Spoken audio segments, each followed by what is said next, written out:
Olá, aqui estamos novamente, nesse curso de extensão, né, de dermatologia pediátrica. É um prazer muito grande estar com vocês. Meu nome é Lúcia Ito, eu sou dermatologista, dermatopediatra, responsável pelo ambulatório de pediatria da Faculdade de Medicina do ABC, no setor de dermatologia. Então, nesse bloco aqui, nós vamos comentar sobre um tema muito interessante e muito instigante tanto para os pediatras quanto para os dermatologistas, que é a urticária na infância e na adolescência. Então, são quadros bastante comuns no nosso dia a dia, né? Então, o conceito, né? Urticária. A urticária, ela se caracteriza clinicamente pelo surgimento de lesões bastante eritematosas, que podem se iniciar como mácula, apenas alterações de cor, e progredir para uma infiltração, com uma pápula edematosa. Ela tem tamanhos e contornos muito irregulares, podem ser lesões diminutas, podem ser lesões mais extensas, então a conformação morfológica dela é extremamente variada. Como no que nós já comentamos em relação aos eczemas, o pruído dessa lesão também é extremamente importante, extremamente incapacitante. O início ele pode ser súbito e geralmente ele tem, nas urticárias mais comuns, uma duração fugaz. Então é por isso que é extremamente importante na história, porque o pacientinho diz que as lesões mudam de lugar. Então muitas vezes eles aparecem num ponto, no outro dia já estão em outro, em minuto e horas já estão em outro, então a duração da lesão é extremamente fugaz. Existem múltiplas causas de urticária, na grande maioria das vezes o médico não consegue descobrir exatamente o que é que está ocasionando isso na criança, né? E isso pode trazer um impacto muito importante na qualidade de vida dessa criança quando ela se torna crônica. Em relação à epidemiologia, segundo esses autores, nas crianças, 48% dos casos da urticária na criança é de causa infecciosa. Então, qualquer tipo de infecção de via aérea superior, infecção viral, faz com que essas crianças possam ter essas lesões urticadas. Além da etiologia infecciosa, em menor grau, nós temos também medicamentos e também alguns alimentos. 60 a 70% das urticárias crônicas, né, quer dizer, maior do que 6 meses, permanecem como idiopáticas. Então, na grande maioria das vezes, por mais que nós investigamos, né, essa criança, nós não achamos o fator causal que desencadeia. Então, nós temos uma classificação de urticária. Então, a urticária aguda espontânea é aquela que desaparece em até 6 semanas. Então, 80% dos casos, graças a Deus, é urticária aguda espontânea, né? E a urticária crônica é aquela que dura mais de 6 semanas, são responsáveis por 20% dos casos. Então, na criança, realmente, a urticária aguda espontânea é a mais comum. Essas lesões, elas podem ser induzidas e podem ser espontâneas. Então, dentro da urticária crônica, nós temos 2 subtipos. A urticária crônica, que dura mais do que 6 semanas, espontânea, e a urticária crônica induzida, né, que a gente antigamente chamava de urticária física. Nesse caso, tanto o frio, o calor, a pressão, os fenômenos vibratórios, aquagênicos, colinérgicos, o sol, o dermografismo e a urticária de contato. Então, vários fatores físicos, né, podem desencadear esse tipo de urticária. E aí nós denominamos de urticária crônica induzida. Em relação à etiopatogenia, nós temos basicamente 2 mecanismos. O mecanismo imunológico, onde ocorre uma ativação de mastócitos. Então, o antígeno implicado liga-se ao anticorpo IgE. Esse anticorpo IgE libera histamina, além de prostaglandinas e leucotrienos, também são liberados. E esses ativos vão produzir uma intensa vasodilatação na pele, produzindo o eritema e o edema. Então, isso pode ser discreto, como pode ser extremamente importante. E o segundo mecanismo é o mecanismo não imunológico, onde os estímulos ocorrem diretamente. Então, alguns antígenos, né, eles vão ativar diretamente o mastócito, sem a necessidade da presença da IgE. Então, esse estímulo ocorre através da ativação da imunidade inata, sem a participação dos antígenos com o anticorpo IgE. Nós chamamos esses antígenos que fazem isso de pseudoalergenos. Então, quem são eles, né? Os contrastes, alguns medicamentos e alguns alimentos também podem fazer a liberação de histamina por via direta, sem necessidade da presença da IgE. Esses pseudoalérgenos nas urticárias agudas, principalmente, quem são? Os alimentos: ovos, leite, trigo, soja, amendoim, crustáceos, os peixes crus, e alguns parasitas, né, desses alimentos que podem dar um potencial alergênico muito importante. Então, é aquela criança que comeu crustáceo, comeu camarão e de repente começa com aquele edema de pálpebra, edema de face, que diz que toda vez que come determinado alimento, acontece essa reação. Então, infecções bacterianas também, algumas infecções bacterianas, virais, parasitárias e fúngicas também podem fazer essa sensibilização direta, sem necessidade de IgE. As picadas de inseto, principalmente, né, de abelhas, mosquitos e formigas, podem desencadear através desse mecanismo direto. E também nas urticárias de contato, que são aquelas urticas onde a criança tem contato com látex, principalmente bexigas, brinquedos com látex, também saliva de animais, né, também pode produzir esse mecanismo. Algumas drogas também, então penicilina, cefalosporina, amoxicilina, cipro e vanco também podem produzir. E também bastante relatados são os contrastes radiológicos que podem produzir isso por liberação direta de histamina. Então, são vários os agentes, os pseudoalérgenos, né, antigamente denominados, que podem induzir essa reação. Na urticária não imune, como é denominada, né, então, como eu falei, os pseudoalérgenos mais importantes também são os analgésicos anti-inflamatórios não hormonais, né? Então, principalmente a aspirina, a dipirona, podem produzir esse efeito. Os alimentares é um pouco controverso, então, os alergistas e imunologistas existe uma certa controvérsia, mas existem alguns relatos em literatura que os salicilatos, né? Então, maçã, damasco, morango, tomate podem produzir. Alimentos ricos em histamina são os queijos fermentados, as bebidas fermentadas, enlatados, espinafre, tomate também. Os peixes, tomate, morango e chocolate também são os que liberam histamina, né?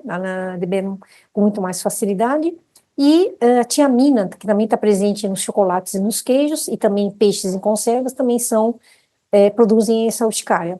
Bebidas alcoólicas também, inibidores de ECA, também que podem produzir, além disso, o angioedema e alguns aditivos alimentares, né? Então, todos esses que eu citei podem produzir urticária através de fenômenos não imunes, com a liberação de histamina diretamente. A urticária na infância, mais comumente, o tipo clínico mais comum é a forma aguda. Então, as lesões que duram menos do que 6 semanas, elas são mais comuns na infância. Podem ocorrer em diferentes idades, né, desde o recém-nascido até a puberdade. Crianças geralmente têm quadros leves e autolimitados, podendo ou não estar associados com angioedema, que é aquela vasodilatação profunda que ocorre em tecido celular subcutâneo, principalmente das mucosas, né? E a evolução geralmente é curta, de 1 a 2 semanas. Então, 48% são por infecções, né, como eu falei nas crianças, principalmente por vírus, bactérias, Coxsackie vírus, enterovírus, todas as infecções bacterianas, parasitárias e também as fúngicas. Então, a urticária aguda, né, nesse esquema, né, como eu falei, ela é muito mais implicada a infecções, mas também aos alimentos, né, então os mais comuns são esses, os leite de vaca, ovos, amendoim, frutos do mar. Medicamentos, então os anti-inflamatórios não hormonais, antibióticos beta-lactâmicos, cefalexina, penicilina e vancomicina, e os contrastes radiológicos.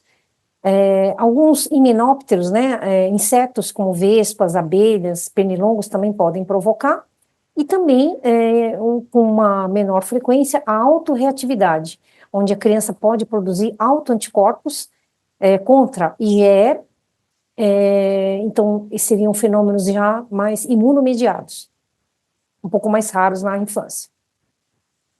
Então, aqui nós observamos uma criança que está internada, né, com uma infecção bacteriana importante, sistêmica, apresentando essas placas de urticária, eritemato-edematosas, com essas conformações policíclicas em grandes extensões. Então, geralmente, as infecções bacterianas na criança, elas produzem urticária que ela forma placas muito extensas, né? Isso é tipo de urticária desencadeada por infecções. Aqui temos uma outra criança também com infecção por vírus. Então, normalmente, as infecções por vírus, ela produz umas urticas um pouco menores, né? E elas se estendem, mas não de uma forma tão abundante, né? Como na urticária desencadeada por infecções bacterianas graves. Então, aqui aí nós observamos essas urticas e em menor tamanho e algumas vezes confluindo, mas não em extensões tão grandes como o slide anterior. Então, nas urticárias desencadeadas por infecção, o tratamento da infecção adjacente leva à melhora das lesões, né? Na urticária crônica espontânea, então, como eu falei, a duração é muito maior do que 6 meses, né? 78% tem urticas isoladas e 40% nesses casos estão associadas a angioedema. Então, as urticárias crônicas espontâneas têm uma associação um pouco mais frequente com angioedema, né? Que é aquele edema importante de tecido celular subcutâneo, que pode acometer pálpebra, mãos, pés, bolsa escrotal, e pode até, em casos mais graves, acometer a glote. Então, o angioedema, ele pode estar isolado em alguns casos, mas mais frequentemente ele está relacionado à urticária crônica espontânea. E muitas vezes também na urticária crônica espontânea, nós não conseguimos elucidar qual é a etiologia. E muitos casos onde a gente não consegue ter o desencadeador, nós temos que excluir doenças hematológicas, que é muito comum nesse tipo de urticária crônica espontânea. Então, na urticária crônica espontânea, também temos algumas infecções, medicamentos, e aqui já entrando as doenças hematológicas, né? Principalmente leucemia, linfomas e tireoidites de Hashimoto. E também, desculpe, nas urticárias crônicas espontâneas, também a autorreatividade pode estar presente.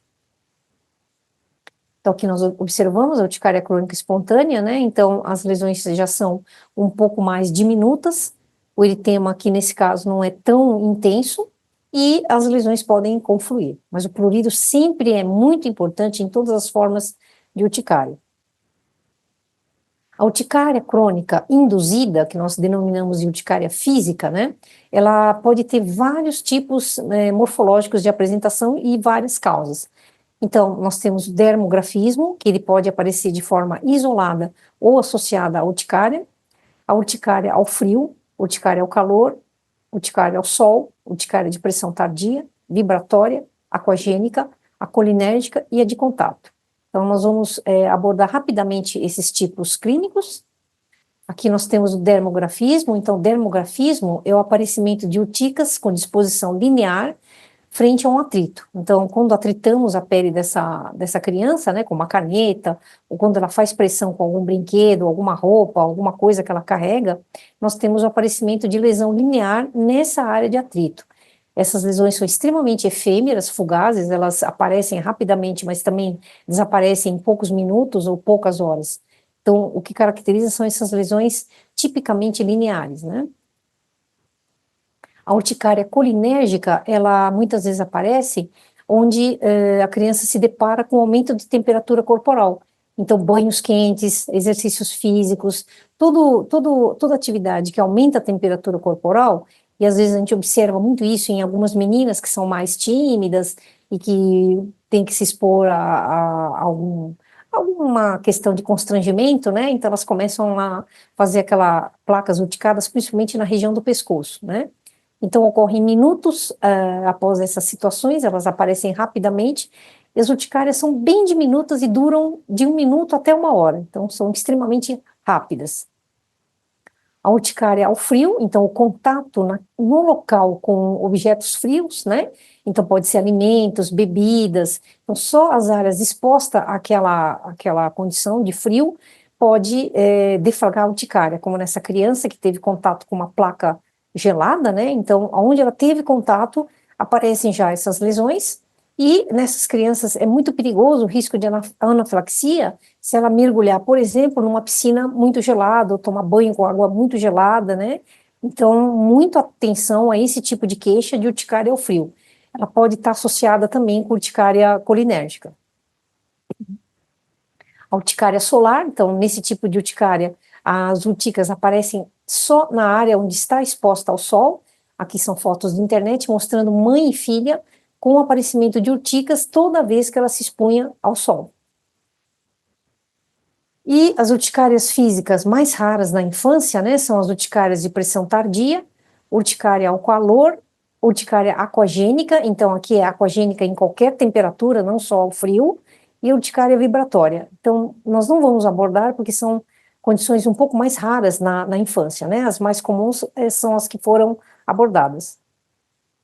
A urticária de contato, ela também pode acontecer, principalmente no local de contato com látex, que é extremamente relatado, né?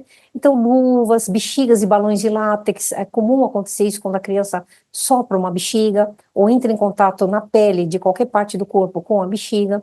E, em casos muito graves, né, devemos ficar atentos a essa queixa, porque numa uma exposição contínua, a criança pode começar a ter manifestação respiratória, com edema de glote, hipotensão, broncoespasmo, e até podendo chegar à anafilaxia. A gente tem alguns relatos, né, de pacientes que têm alergia ao látex, que de repente vão fazer uma cirurgia e só de estar em ambiente hospitalar, com os médicos usando luva, aquele contato do látex, muitas vezes pode fazer com que essa criança tenha um risco de anafilaxia em ambientes onde há muitas luvas, né, para procedimentos. Então, temos que ficar muito atentos quando nós vamos fazer algum procedimento cirúrgico, né, numa criança que tem comprovadamente alergia ou urticária de contato ao látex. Então, nesses casos, em casos de urticária física, né, urticária física, as lesões surgem muito rapidamente, de minutos até horas, né, mas muito rápido, após a ingestão da droga e em todos os mecanismos que são dependentes da histamina. Então, o início da urticária aguda, principalmente, ela é muito rápida. Então, aqui nós observamos de novo, né, essas várias conformações, né,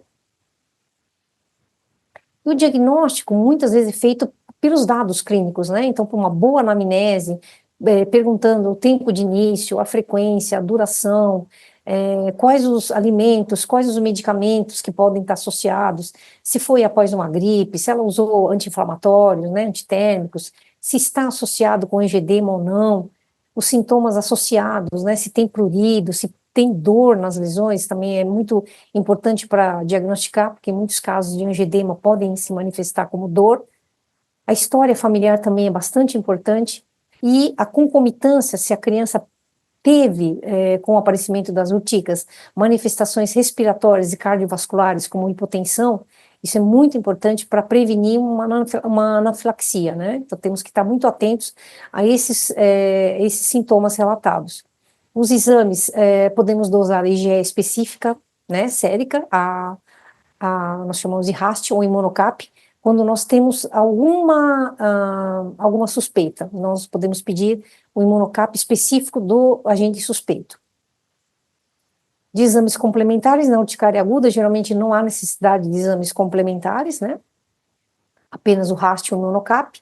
O prick test de leitura imediata pode ser feito, principalmente os alergistas usam muito esse recurso, né? Principalmente para testes de contato, os testes de contato, o PUT test, também podem ser utilizados quando há uma suspeita de urticária de contato. E o teste de provocação oral é padrão ouro para diagnóstico de urticária por alimentos e medicamentos, né? Então, claro que tem que ser feito por profissionais, alergistas capacitados para isso em ambiente hospitalar. Na urticária crônica, os exames laboratoriais mais importantes são hemograma, função renal, função hepática, função tireoidiana, né? Então, muitas vezes, alterações tireoidianas na criança podem desencadear crise de urticária. Então, sempre pedir os anticorpos anti-tireoglobulina e antiperoxidase. A urina 1, PPF, exame de fezes, né? São bastante importantes. E aproximadamente 50% das urticárias crônicas, elas são classificadas como idiopáticas. Então, muitas vezes, mesmo com todos os exames laboratoriais, mesmo com toda a história, na anamnese, nós não descobrimos o que é, né? E, nesses casos, nós temos que tentar nos atentarmos, né, a uma possível etiologia imunomediada. Então, nesses casos onde não se consegue elucidar o agente etiológico, pesquisar as lesões imunomediadas. Então, às vezes a criança pode ter apenas a presença de anticorpos IgG contra IgE, que vão se ligar às mastócitos, né? E isso pode ser detectado pelo teste do autossoro, que é feito pelos imunologistas alergistas, né? e se caracteriza por uma prova intradérmica realizada com o soro do próprio paciente, né? Então, lembrar das urticárias imunomediadas. A urticária multiforme, que tem sido bastante descrita nos últimos tempos, né, é muito parecida com a urticária comum, urticária aguda das crianças, né? A única coisa que chama atenção é que ela aparece numa faixa etária ainda mais precoce, ela pode aparecer em crianças de 4 meses a 4 anos, né? As lesões também são muito parecidas à urticária comum, porém, elas costumam ser mais anulares, mais policíclicas, e elas têm um centro violáceo parecendo uma equimose, né? E muitas vezes nos leva a confundir com quadros de vasculite. As lesões também são evanescentes, menos de 24 horas. Pode haver um discreto edema acral, mas normalmente não há acometimento de mucosas, e quando houver é extremamente raro. Pode estar associada com febre baixa e sintomas catarrais, mas geralmente, apesar do quadro ser muito emblemático, muito importante, o estado geral é muito bom. São crianças que estão muito bem, apesar da exuberância dos quadros clínicos, né? O prurido é frequente e lesões podem surgir em área de traumatismo. A urticária multiforme também pode estar associada com engedema. Então, o edema pode estar presente na face, mãos e pés. É também, igualmente, na urticária aguda, né, hipersensibilidade do tipo 4, e as causas podem ser infecciosas, medicamentosas ou pós-vacinação. A duração é de 2 a 12 dias, e os principais diagnósticos diferenciais são com eritema polimorfo e urticária vasculite. Então, aqui é um recém-nascido com urticária multiforme, as lesões são muito semelhantes à urticária comum, porém, elas apresentam esse centro um pouco mais equimótico, que a gente não costuma ver na urticária comum. Então, as lesões são policíclicas, anulares, elas formam esse anel que não se completa, isso é bastante comum na urticária multiforme, e esse centro mais violáceo e equimótico.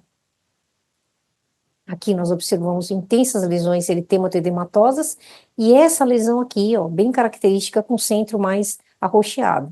Aqui também, as lesões têm as bordas muito bem delimitadas, eritemato-edematosas elevadas, mas com esse centro mais esvaecido, quase equimótico. Então, é um quadro que assusta muito a gente, assusta o pediatra, né, pela exuberância das lesões, mas geralmente a criança está em bom estado geral.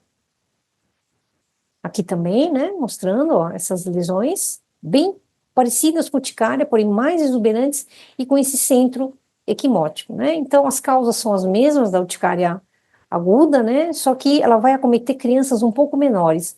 E existem muitos relatos de casos, né, na literatura, mostrando o desencadeamento dessas lesões após vacinas. As vacinas regulamentadas do calendário muitas vezes podem ativar essa lesão em crianças, né? Em algumas crianças. Agora vamos falar do angioedema. Então, o angioedema também é uma condição bastante grave, bastante assustadora para os pais, né, e para nós médicos.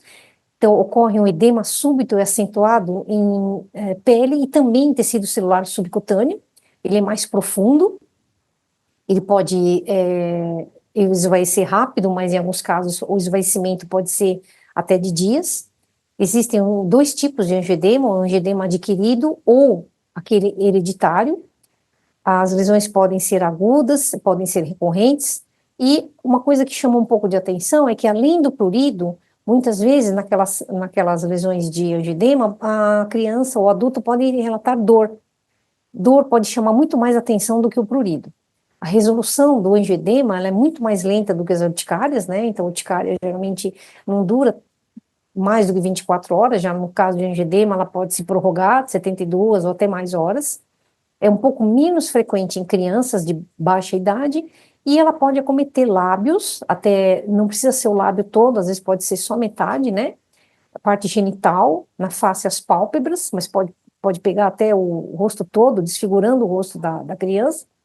Podem ter também manifestações gastrointestinais, principalmente nos casos de urticária hereditária, né, de angioedema hereditário, ela é mais comum, né, no angioedema hereditário do que na comum. Mas mesmo no angioedema adquirido, os sintomas gastrointestinais com diarreia, dor abdominal podem estar presentes.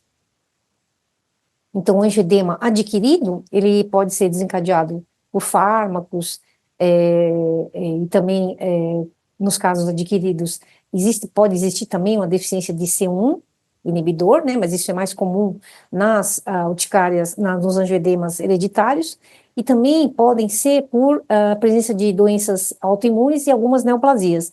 Então, sempre que crianças apresentarem esse quadro clínico de angioedema, associado ou não à urticária, temos que pesquisar todos esses agentes, né? Então, doenças infecciosas, doenças imunomediadas, fármacos e, às vezes, até algumas neoplasias. E muitas vezes esses angioedemas adquiridos também acabam entrando naquelas causas idiopáticas, onde você não consegue encontrar nada. Em relação ao angioedema hereditário, ele é bem mais raro, e segundo a literatura mundial, ela comete de 1 a 10 mil, a 1 para 50 mil crianças. Então, aqui não é um mecanismo alérgico, é um mecanismo de deficiência genética, então é um distúrbio genético, uma mutação genética que ocorre no cromossomo 11, onde nós temos, com esse defeito, uma deficiência, uma diminuição ou mau funcionamento da enzima C1 esterase e CH50, que são enzimas do sistema do complemento, principalmente a C1 esterase, que ela é fundamental no controle dos processos inflamatórios. Então, quando você tem um mau funcionamento, uma deficiência dessa C1 esterase, muitos processos inflamatórios são deflagrados, podendo levar a esses quadros clínicos característicos de angioedema hereditário, né, que são quadros um pouco diferentes do angioedema adquirido, onde os sintomas sistêmicos, como dor e alterações gastrointestinais, são muito mais exuberantes. Então, essas enzimas controlam a síntese e liberação de bradicinina. Quando elas não estão presentes, isso aí vai acontecer, a liberação de bradicinina vai acontecer para diversos órgãos sistêmicos, né, desencadeando os fenômenos participantes dessa síndrome. Então, o angioedema hereditário, a criança em uma idade mais precoce, então pode começar na idade escolar, 10 a 12 anos é o que mais é inferido, né? Geralmente os antecedentes familiares são sempre presentes, então é aquela criança que fala que a mãe, o irmão, o tio, o pai também tem um quadro semelhante, mas às vezes pode ser uma mutação pode ter o azar da criança ser o primeiro que tem essa mutação, né? Então, junto com o edema e eritema do lábio, da pálpebra, o indivíduo começa a ter muito edema acral, então muito edema de mãos, os pezinhos começam a inchar, e com muita dor, né, com muita dor. O que chama mais atenção é a dor, muito mais do que o prurido. Então, além da pálpebra e dos lábios, esse edema importante pode acometer mucosas, né, principalmente a língua, glote, garganta, levando a uma dificuldade respiratória e às vezes até asfixia. Junto com essas crises, pode ter edema de mucosa intestinal, levando a dores abdominais fortíssimas, cólicas abdominais que muitas vezes podem ser confundidas com apendicite aguda. E o que desencadeia tudo isso, né? Estresse, cansaço, cirurgias, principalmente qualquer tipo de cirurgia, até cirurgias dentárias, principalmente pode desencadear. Traumatismo, então aquela criança que está fazendo uma atividade escolar, está jogando bola e de repente começa a ter esse angioedema. E algumas mulheres também podem ter por fatores hormonais, então ao tomar pílula, ao ficarem grávidas. Então, realmente são quadros extremamente graves, né, que geralmente chegam ao hospital com muita sintomatologia clínica, né. Então, aqui é um angioedema adquirido, aqui nós observamos esse edema de lábio, né, e aqui é unilateral, então nem sempre o lábio ou a pálpebra bilateralmente é acometida, nós podemos ter casos onde apenas uma metade da pálpebra ou do lábio é acometido. Aqui o prurido é bastante importante. E aqui mostrando todos os alvos onde pode ocorrer. Então, lábios, boca, língua, os genitais, as mãos e os pés, né? E muitas vezes com esses sintomas sistêmicos, né? Como dor abdominal, dificuldade respiratória. Então, os diagnósticos diferenciais mais importantes são com a síndrome de Usher e a síndrome de Merkison-Rosenthal, que também podem ter esse aspecto de angioedema, só que isso aqui, na síndrome de Usher, esse edema de pálpebra e de lábio é fixo, ele não regride. Aqui também, né? Só que eles são persistentes, permanentes, eles não regridem.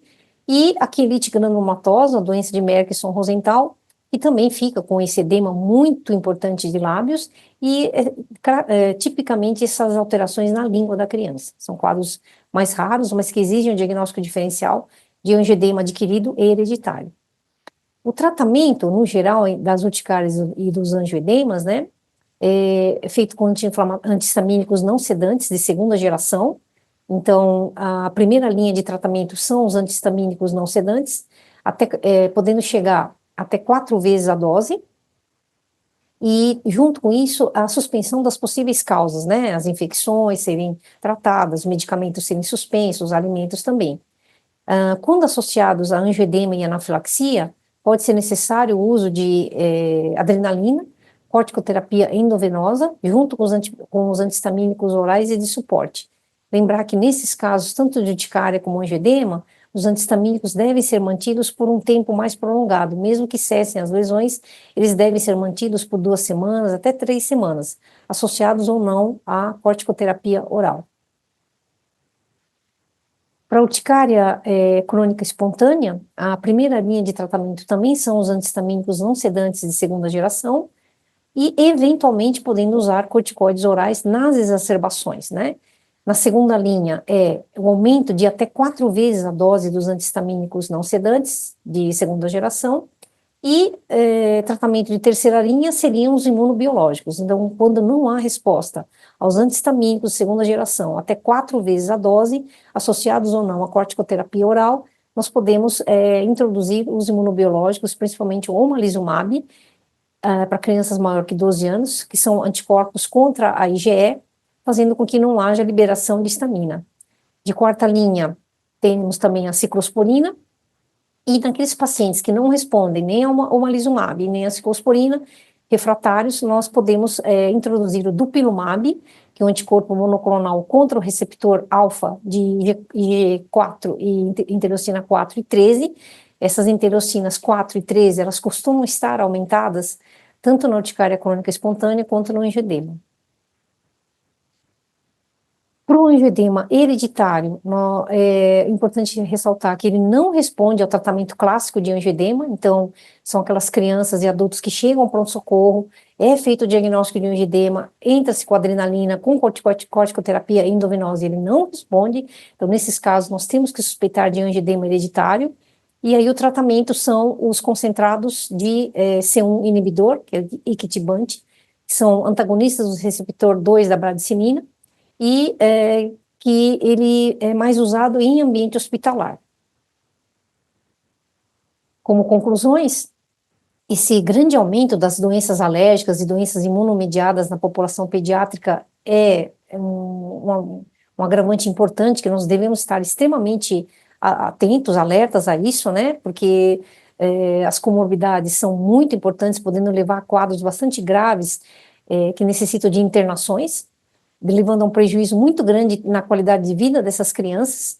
Então, por isso é extremamente importante o reconhecimento precoce de todas essas doenças que eu comentei, para tratamento, orientação e também para prevenção das crises.